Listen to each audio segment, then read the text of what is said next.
Hi friends, welcome to PSC Education Aspiration. ഇന്ന് നമുക്ക് subject verb agreement എങ്ങനെയാണെന്ന് പഠിച്ചു വെക്കാം. നോക്കാം. ആദ്യമായി the police dash put down the riots. Has ആണോ have ആണോ ഉപയോഗിക്കുക. Next one, the cattle dash gazing in the fields. are ആണോ is ആണോ ഉപയോഗിക്കുക. അപ്പോൾ നമുക്ക് നോർമലി അറിയാം നൗണിനെ ഡിപ്പെൻഡ് ചെയ്തുകൊണ്ടാണ് എപ്പോഴും വെർബ് വരുന്നുണ്ടാവുക. അപ്പോൾ ഇവിടുത്തെ ഈ രണ്ട് സെന്റൻസിലെയും നൗണിനും കോമൺ ആയിട്ടൊരു പ്രത്യേകതയുണ്ട്. അതായത് ദ പോലീസ്, ദ കാറ്റിൽ, ഇവ രണ്ടും നോർമലി പ്ലൂറൽ ആയിട്ടാണ് പരിഗണിക്കുക. പോലീസ്, കാറ്റിൽ ഇവ രണ്ടും നോർമലി എന്തായിട്ടാണ് പരിഗണിക്കാറുള്ളത്? പ്ലൂറൽ നൗൺ ആയിട്ടാണ് പരിഗണിക്കാറുള്ളത്. അപ്പോൾ സ്വാഭാവികമായും പ്ലൂറൽ നൗണിന്റെ കൂടെ എന്താ വരുന്നത്? പ്ലൂറൽ വെർബാണ് വരുന്നത്. ഇനി നിങ്ങൾക്ക് തന്നെ പറയാൻ കഴിയും ഇവിടെ ഏതാവും വരുന്നത്? ഹാസ് ആണോ ഹാവ് ആണോ? ഹാവ് ആണ് ഇവിടെ വരുന്നത്. ഓക്കെ, ക്ലിയർ ആണെന്നല്ലോ. അപ്പോൾ the police have. Next one, the cattle. The cattle dash grazing in the fields എന്നാണ്. അപ്പോൾ ഞാൻ പറഞ്ഞു കാറ്റിൽ എന്നുള്ളത് എന്താണ്? പ്ലൂറൽ ആണ്. അപ്പോൾ സ്വാഭാവികമായും ഇവിടെ ഏത് വെർബാണ് വരേണ്ടത്? ആറാണ്. ഓക്കെ, സോ നമുക്ക് ഇവിടെ എന്തെന്ന് ചേർക്കാം? Are. The cattle are grazing in the fields. അപ്പോൾ ഇത്തരത്തില് നോർമലി പ്ലൂറൽ ആയിട്ട് പരിഗണിക്കാറുള്ള നൗൺസ് ഏതൊക്കെയെന്ന് പഠിച്ചു വെച്ചാൽ ഈ ഭാഗം എളുപ്പമായിരിക്കും.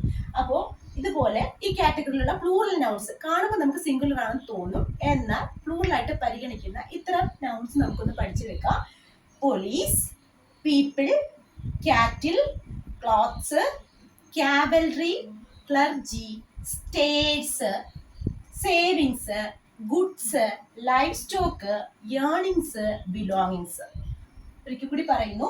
പോലീസ്, പീപ്പിൾ, കാറ്റിൽ, clothes, cavalry, clergy, stairs, savings, goods, life stock, earnings, belongings. ഇവ പ്ലൂറൽ നൗൺസ് ആണ്. ഇവയോട് എപ്പോഴും ഇവയോട് ചേരുന്നത് പ്ലൂറൽ വെർബ്സ് ആയിരിക്കും. അപ്പൊ അതുകൊണ്ടാണ് ഇവിടെ രണ്ടും പ്ലൂറൽ വന്നത്. ക്ലിയർ ആണല്ലോ? ഒരു റൂള് പഠിച്ചു കഴിഞ്ഞു. Next one, the majority of the students dash absent. The majority of the students dash absent. Options are where, was. Next one, a minority of the members dash attended the meeting. Options are has, have. അപ്പൊ ഇവിടെയും ഈ പറഞ്ഞ പോലെ ഒരു പ്രത്യേകതയുണ്ട്. ഈ രണ്ട് സെന്റൻസുകളും ആരംഭിച്ചിരിക്കുന്നത് first one the majority of എന്നാണ് ആരംഭിച്ചിരിക്കുന്നത്. Second one A minority of എന്നാണ് ആരംഭിച്ചിരിക്കുന്നത്. അപ്പോൾ ഇത്തരത്തില് the majority of, the minority of ഇങ്ങനെ ആരംഭിച്ചിരിക്കുന്ന സെന്റൻസില് അതിനോടൊപ്പം ചേർന്ന് വരുന്ന നൗൺ പ്ലൂറലും അതുപോലെ തന്നെ വെർബ് സിംഗുലറും ആയിരിക്കണം. ഓക്കെ, അപ്പൊ എന്താണ്? പ്ലൂറൽ നൗണും സിംഗുലർ വെർബും ആണ് ഉപയോഗിക്കുന്നത്. ഒന്നുകൂടി പറയുന്നു.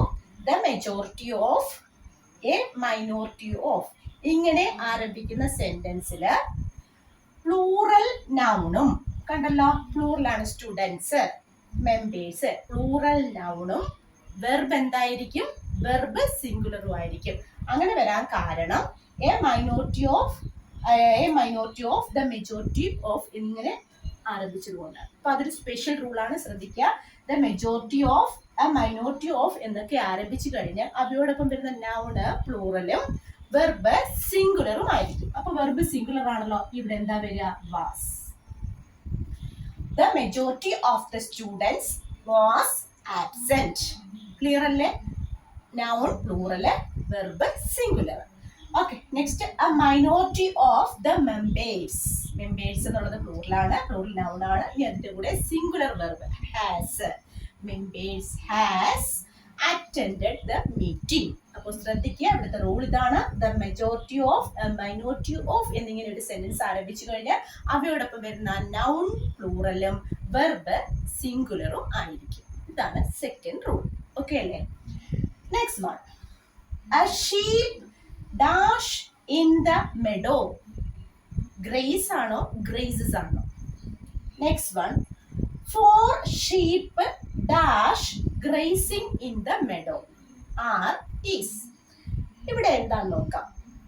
ഇവിടെ ഈ ഷീപ്പ് എന്നുള്ള നൗണിന്റെ പ്രത്യേകത അനുസരിച്ചാണ് വെർബില് ചേഞ്ച് വരുന്നത്. അതായത് നോർമലി ഇത്തരത്തിലുള്ള സെന്റൻസുകൾ കാണുമ്പോൾ ഈ sheep, deer, fish, shrimp, series ഇവയെ നമ്മൾ സിംഗുലർ ആയിട്ടും പ്ലൂറലായിട്ടും പരിഗണിക്കാറുണ്ട്.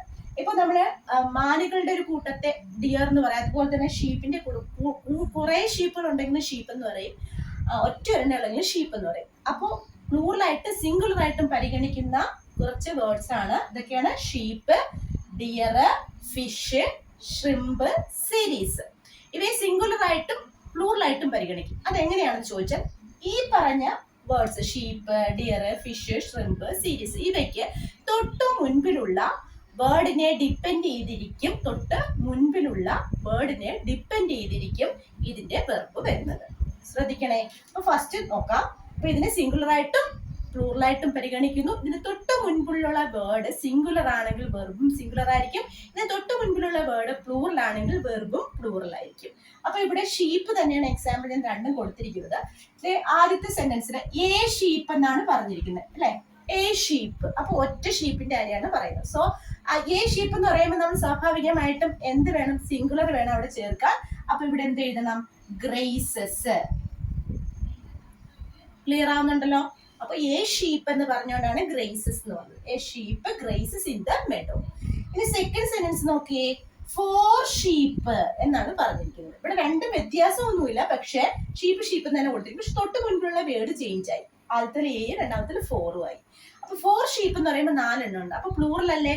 സോ ഇവിടെ നമുക്ക് ഏതാണ് യൂസ് ചെയ്യേണ്ടത്? പ്ലൂറൽ ആണ് യൂസ് ചെയ്യേണ്ടത്. 4 sheep are grazing in the meadow. Clear ആവുന്നുണ്ടല്ലോ? അപ്പോ sheep, deer, fish, shrimp, series ഇവയെ സിംഗുലർ ആയിട്ടും പ്ലൂറൽ ആയിട്ടും പരിഗണിക്കുന്നു. അപ്പോ ഇത് സിംഗുലർ ആണോ പ്ലൂറൽ ആണോ തിരിച്ചറിയണമെങ്കിൽ ഈ വാക്കുകൾക്ക് തൊട്ട് മുൻപുള്ള വാക്ക് സിംഗുലർ ആണെങ്കിൽ വെർബ് മസ്റ്റ് ബി സിംഗുലർ. തൊട്ട് മുൻപുള്ള വാക്ക് പ്ലൂറൽ ആണെങ്കിൽ വെർബ് എന്തായിരിക്കും? പ്ലൂറൽ ആയിരിക്കും. അപ്പോൾ ഇന്ന് പഠിപ്പിച്ച ഈ 3 റൂളുകളും സബ്ജക്ട് ആൻഡ് വെർബ് എഗ്രിമെന്റ് അഥവാ കോൺകോർഡുമായിട്ട് ബന്ധപ്പെട്ടതാണ്. അപ്പൊ ഇവയെ കുറിച്ചുള്ള കൂടുതൽ ക്ലാസ്സുകൾ അത് കണ്ടിട്ടില്ലാത്തവർക്കായി ഞാൻ താഴെ ഡിസ്ക്രിപ്ഷൻ ബോക്സിൽ ലിങ്ക് കൊടുത്തേക്കാം. അപ്പോൾ മറ്റൊരു ക്ലാസ്സുമായി വീണ്ടും കാണാം. Bye bye.